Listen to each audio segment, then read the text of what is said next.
Assalamualaikum warahmatullahi wabarakatuh. Perkenalkan, nama saya Ali Muhammad Mardiah, jurusan Teknik Matematika, NIM 22202000035, kelompok 11. Di sini saya akan menjelaskan tentang sejarah peradaban Islam pada masa sebelum dan setelah kemerdekaan di Indonesia. Yang pertama, pada masa Kesultanan. Pada masa sebelum kemerdekaan, mulai muncul kerajaan-kerajaan Islam seperti Samudra Pasai, Aceh, Demak, Banten, Cirebon, Ternate, dan Tidore. Islam di Jawa pada masa pertumbuhannya diwarnai kebudayaan Jawa. Ia banyak memberikan kelonggaran pada sistem kepercayaan yang dianut agama Hindu, Buddha. Para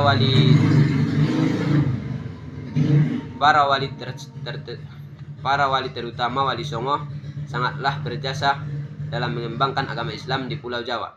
Pada masa ini, ulama sangat berperan di samping sebagai penyebar agama juga dipartisipasi dalam bidang pendidikan. Yang kedua, pada masa penjajahan. Dengan datangnya pedagang-pedagang barat ke Indonesia, yang pada mulanya mereka datang ke Indonesia untuk menjalin hubungan dagang. Tetapi pada akhirnya mereka mempunyai tujuan lain, yaitu untuk menaklukkan kerajaan-kerajaan Islam di sepanjang pesisir Kepulauan Nusantara. Organisasi Islam pada masa penjajahan. Pertama, Serikat Dagang Islam atau SDI, Serikat Islam ala Indonesia atau MIAI. 3. Pada masa kemerdekaan.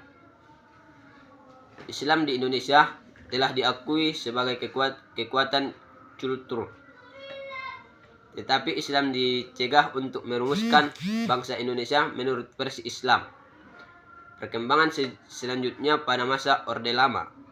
Islam telah diberi tempat tertentu dalam konfigurasi atau bentuk atau wujud pada produk, terutama dalam dunia politik. Sedangkan pada masa Orde Baru, tampaknya Islam diakui hanya sebatas sebagai landasan moral bagi pembangunan bangsa dan negara.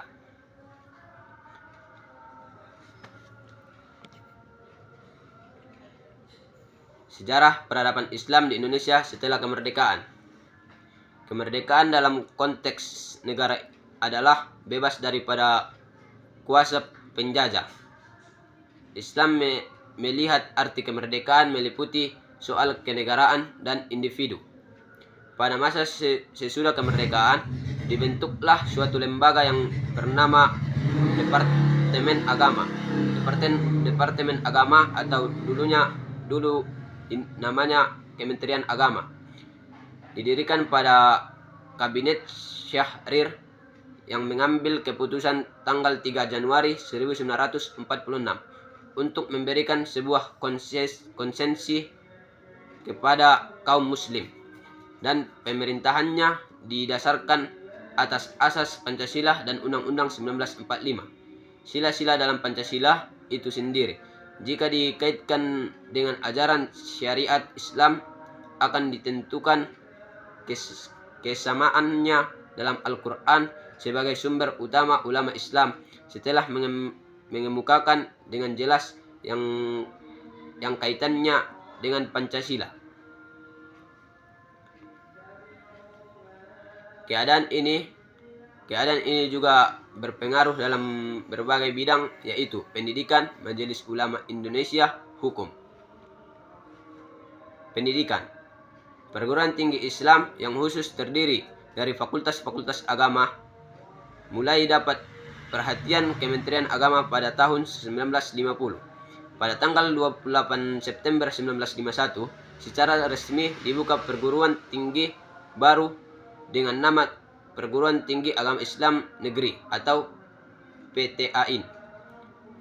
Di bawah penguasaan Kementerian Agama pada tahun 1957, di Jakarta didirikan Akademik Dinas Ilmu Agama atau ADIA.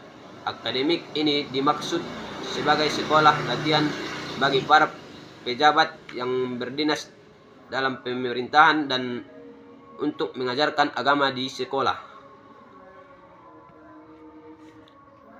2. Majelis Ulama Islam.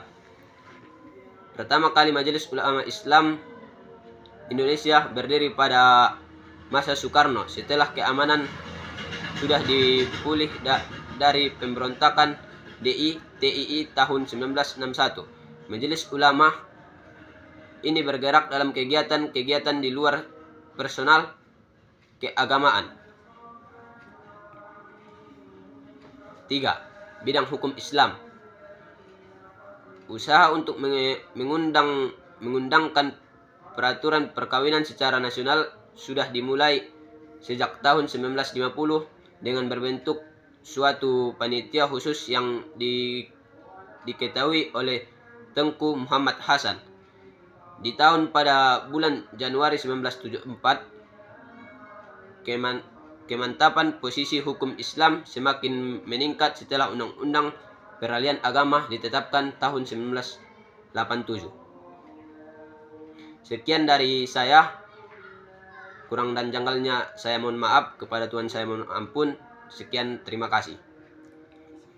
Assalamualaikum warahmatullahi wabarakatuh.